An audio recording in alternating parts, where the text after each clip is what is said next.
A distanza di poche settimane, un altro grave incidente stradale è avvenuto a Jesolo lungo la regionale 43, proprio nel punto in cui ci fu lo schianto che portò alla morte 4 ragazzi di 22 anni. L'impatto è stato tra un'auto guidata da un 21enne veronese e una moto su cui viaggiava una coppia di Musile di Piave sui 40 anni.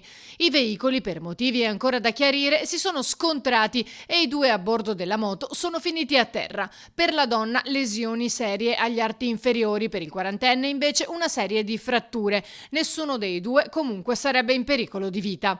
Stando alle prime informazioni, il conducente dell'auto non si sarebbe fermato subito, avrebbe proseguito la corsa per qualche centinaio di metri per poi fermarsi e tornare a piedi sul luogo dell'incidente. Sottoposto agli accertamenti tossicologici da parte della polizia locale di Jesolo, è risultato avere un tasso alcolemico di oltre 1,5, per i neopatentati il limite è 0. Di conseguenza è stato denunciato per guida in stato di ebbrezza.